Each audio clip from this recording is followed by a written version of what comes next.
बौद्ध जातक कथाओं और पुराणों में कथा है राजा शिवी की, जिन्होंने शरण में आए हुए कबूतर की रक्षा के लिए अपना मांस देने का वादा किया और उसके बाद खुद बैठ गए तराजू के ऊपर। जब बाज ने कहा मुझे खा लो, भगवान उनकी परीक्षा ले रहे थे।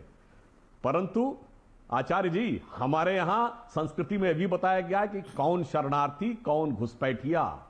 राजा परीक्षित के बेटे जन्मेजय, जिनके लिए कहा गया था, श्राप था कि कोई सांप आकर काट जाएगा, उन्होंने पूरी सुरक्षा कर ली थी, फिर भी एक घुसपैठिया तक्षक आ गया था और उसने उनको डस लिया था। इसलिए हमारी संस्कृति तो इतनी उदार है कि नाग पंचमी अभी गुजरी है, नागों को भी दूध पिलाते हैं, पर जरूरत पड़ने पे जन्मेजय की तरह नाग यज्ञ भी कर सकते हैं, जिसमें सारे नाग आकर स्वाहा हो जाते हैं। तो दूध भी पिलाते हैं परंपरा हमारी मित्र, किंतु नाग यज्ञ का विधान नहीं भूले हैं। तो शरणार्थी और घुसपैठिए का नीर छीर विवेक हमें भारतीय संस्कृति भली भांति समझाती है। आचार्य जी,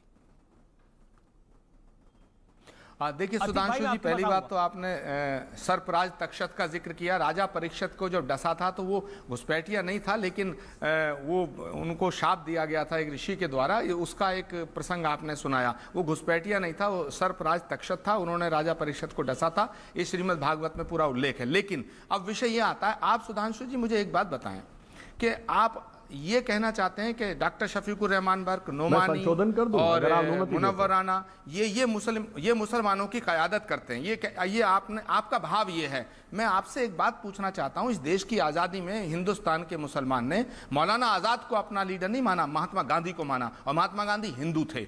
मौलाना आज़ाद और महात्मा गांधी के बाद अगर किसी को नेता माना तो पंडित नेहरू को माना, फिर इंदिरा गांधी को माना, फिर राजीव गांधी को माना, उसके बाद और तो और भारतीय जनता पार्टी के पंडित अटल बिहारी वाजपेयी, जिनको मैं श्रद्धा से नमन करता हूं, उनको भी मुसलमानों ने एक अच्छा नेता और अपना रहनुमा माना। क्या हिंदुस्तान के मुसलमान को आप ये जोड़ना चाहेंगे कि ये चार आदमियों को अपना रहनुमा मानता है? अगर ये चार लोग कह देंगे तो 25 करोड़ मुसलमानों की आवाज है।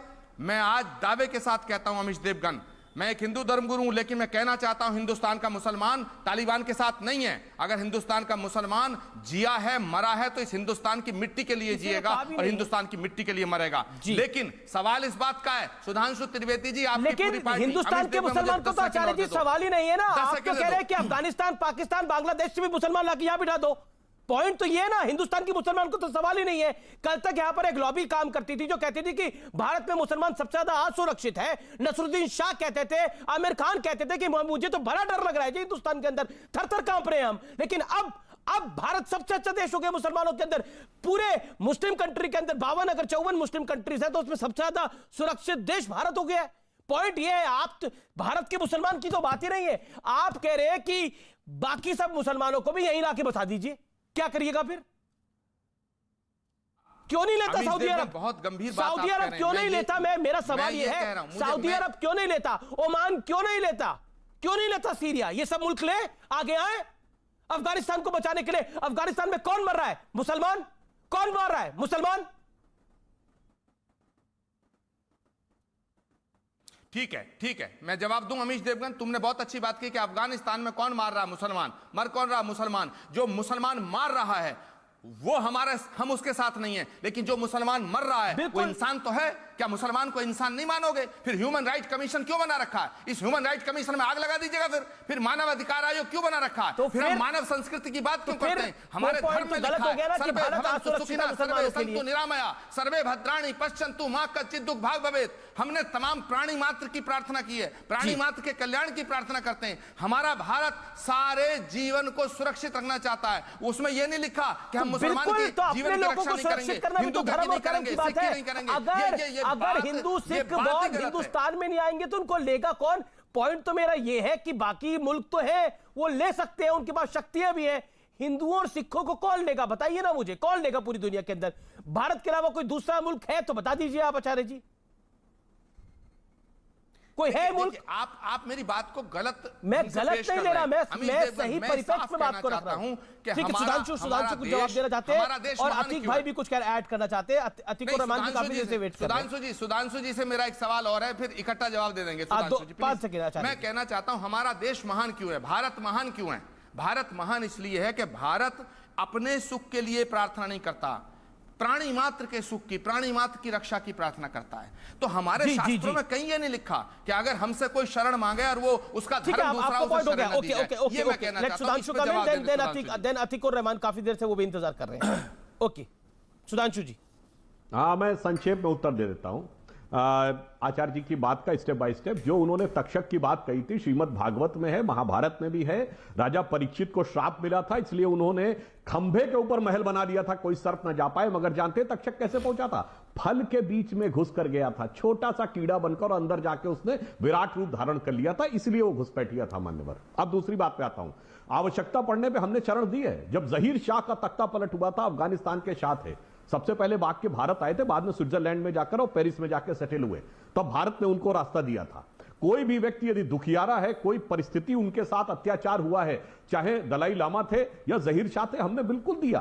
परंतु जो आपने बात यह कहने का प्रयास किया कि साहब हम तो सबको सर्वे भवन्तु सुखना विश्वास करते, हम बिल्कुल विश्वास करते हैं, परंतु सिर्फ यह कहना भारतीय संस्कृति हिंदू धर्म इसलिए बचा रहा क्योंकि हम तो साहब बहुत उदार थे। तो ये बताइए, कोरोना में वो लोग बचे रहे जो सारे वायरस को अंदर आने दे रहे थे, या जिन्होंने अपने मास्क लगा के वायरस को रोक रखा था और जो वायरस अंदर आ गया उसको इम्यूनिटी से किल कर दिया था?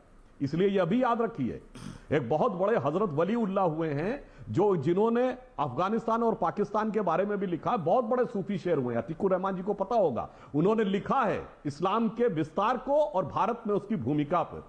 उन्होंने लिखा, वो दीने हिजाजी का बेबाक बेड़ा, निशा जिसका अक्साए आलम में पहुंचा, न दीना में अटका न मंजिम में टटका, मुहाजिर हुआ कोई इंसान न जिसका। और आगे लिखा, किए पे सिपर जिसने सातों समंदर, वो डूबा दहाने में गंगा के आकर।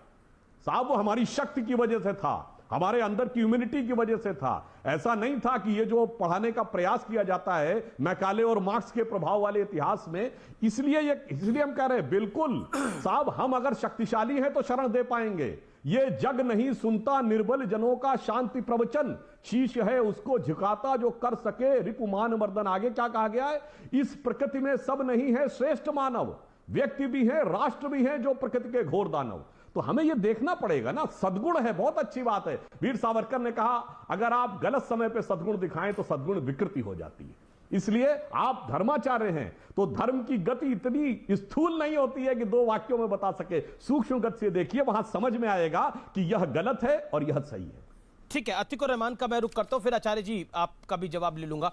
अतीक भाई, मैं आपसे जानना चाहता हूं, सीए पर स्पष्ट रूप से सरकार कहती रही कि किसी नागरिक की नागरिकता नहीं जाएगी, लेकिन प्रायोरिटी जो कि धार्मिक रूप से उत्पीड़न होगा हमारे पड़ोस के राज्यों में, जो आप पाकिस्तान में देखते भी हैं, जो आप अफगानिस्तान में इस समय देख रहे हैं परिस्थिति, जो आप बांग्लादेश में भी कुछ दिन पहले हमने देखा मंदिरों को तोड़ा गया, वहां पे उनका पहला राइट होगा। और उसके बाद